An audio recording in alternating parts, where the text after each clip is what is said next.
Hello, folks, and welcome to another episode of the HB Studio Podcast with Tim and Kristin. In this episode, episode 15, we're talking about confidence. Yes, confidence. Now, that doesn't mean arrogance. We're talking about confidence, and there is a difference. So in this episode, Kristin's going to share a story about ducks and teamwork and overcoming adversity. That breeds confidence as well. And as always, please subscribe so you get that ding or that notification on our next episode. Thanks for listening. I want to talk about confidence a little bit. Oh, yeah. We are two confident individuals, I'm just saying. Most of the time. I get knocked down a little and then I have to get my just drive to kick back in. I think that's more of a woman thing. You think so? Yeah. Yeah, I can see that. I think so. You've heard my analogy of the duck. I know you have. I'll tell you again? Yeah. So this is one of my favorite stories about it. It really developed me as a person. Oh. I don't know what type of person. I don't want to pigeonhole it into confidence or leadership, or it's just as a person, this story influenced me forever. And you'll remember it as I get into it. But the shorter version is I played competitive soccer, and I was on a traveling team, and we were traveling throughout the East Coast, and we were in Roanoke, Virginia at a tournament. And so we had traveled a good distance for our parents, and we were young and we had to be driven and, the whole thing. And so we had gotten to this game and we were playing and we were losing, and it really looked like we were losing, and our coach was watching us lose and our parents, and it was just kind of one of those things. We were just kicked dogs at this point. And the coach at halftime, the whistle blew, and he told us, he was like, get over here now, get over here, sit down. And we all sit down, and he's like, what are you doing? And one of the girls on my team said, we're losing. And he goes, yeah, no kidding. And you look like it. You look like a bunch of losers out there. He said, I don't care what the score is. Odds are you're not going to come back from this. But that doesn't mean you can't still be winners. He said, when I hear the whistle for this second half to blow, I want to see ducks get back out there. And we're like, hold on, this was going one way and now you just called us ducks now?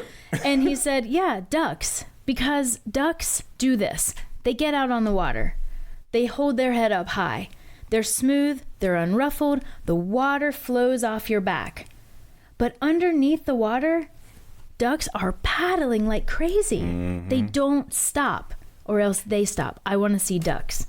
And it made me think about so many life circumstances and built around confidence too, really, because you can convey one thing and feel another. But if you keep telling yourself that you can do it, that you've got it, that you can move forward, that you will move forward, that you will ultimately, but you can't act like a loser in the process, or else no one else buys in. Domino effect. It is.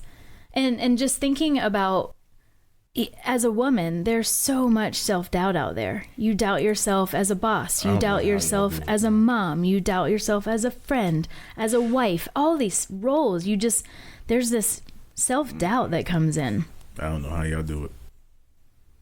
Good partners and the right mentality, and even podcasts like this where people are very real enough to say, hey, I am in a leadership role. I mean, I'm speaking for myself right now. I'm in a leadership role currently. And I have self-doubt a lot. And I have to actively work to silence that in my head and hear from other partners like you and my team that say, we've got this. Right. And I think that's how we do it. Surround yourself with good people, Chris. Yeah, absolutely.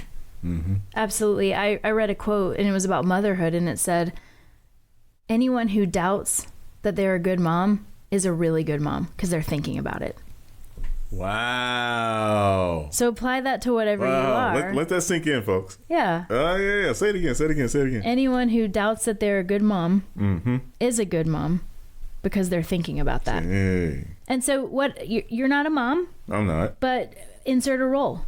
Anyone that doubts you're a good sound engineer.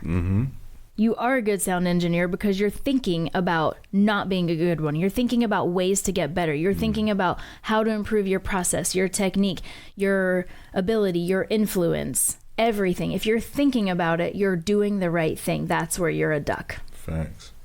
Yeah, you're right. I never thought about it like that. Mm-hmm. I mean, I wake up in the middle of the night thinking about projects. Like, yeah. If you give it, then you normally will do well at it. Mm-hmm. Interesting. Because you care. I think that heart is where a lot of brilliance is born. And confidence. And so I wanted to talk to our listeners just really about, it's one thing I have been told, if I only had your confidence. I mean, somebody said that last week. That's a hell of a compliment. It is, and I don't always believe it. Isn't that funny? It is. If I only had your confidence. What the heck, Chris? It's just being a person, I think. Your humility speaking? Maybe. Or maybe it's just the hour. I have no idea. Who knows? You change all the time. But, for those of us who want to work on confidence, we came up with 3 tips that you can do right now. Right now. You don't have to change your job. You don't have to put on a new shirt. You can do this in a conversation that you can have in person, on the phone, at the grocery store. It doesn't matter where you are, but these are 3 ways to respond with confidence. Oh, cool. Okay, so number 1 is to start your response with a really clear word if you're going to use a word. So let's clarify that. Okay.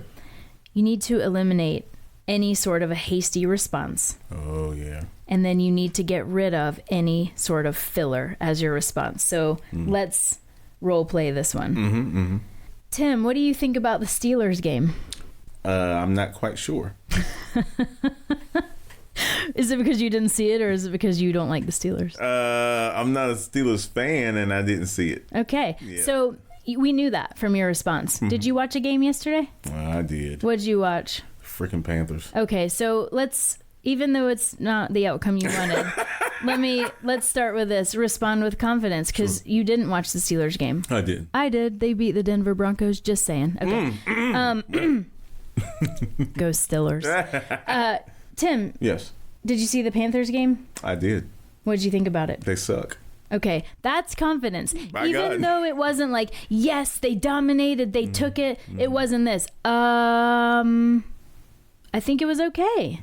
Eliminating fillers, and that's just a funny example because we're talking about watching sports, but eliminating any sort of filler words really increases your level of confidence. Right. If you say that means you're searching for something. It means you didn't do it or you aren't sure about it. If you don't know and you need a moment to get your thoughts together, simply take a breath and then respond. It would have been much more effective if you said, "Hey Tim, what did you think about the Steelers game?" Did they beat the Broncos? There you go. Or just say, "I didn't see it." It's okay to be honest. Yeah. You just need to be confident. So that's number 1. Number 2, and I love this one too, and I think women are primarily guilty of this, is you use your tone as clear. You use a tone that's as clear as me asking for something simple. So that pen right there. Yes. Tim, will you hand me that pen? Are you sure? Am I sure it's a pen? Right. What is this? Right. What is that thing? So putting an inflection in the word, even I know it's a pen. I'm 100% sure it's a pen. So for me to say, "Hand me that pen," it really eliminates confidence in the fact that I know what that thing is. I don't think you want this pen. Yeah, I don't think she knows what that is. What's she asking me for? But if I say, "Tim, hand me that pen, please. Thank you so much." You're welcome. All right, so you have to be kind as well, but pay attention to your inflection. And then number 3 is this. This is a phrase. Have you noticed? I think it's even what's after millennials. Gen Z. Oh wait, we're Gen X. We're X, then the Millennials, then Gen Z. Z. Gen Z says. Does that make sense? Have you noticed that? Yeah. Everything after they say. What does that do? It depends. As Gen Xers, we're like, what do you mean? What do you mean that makes sense? That was your thesis, yeah.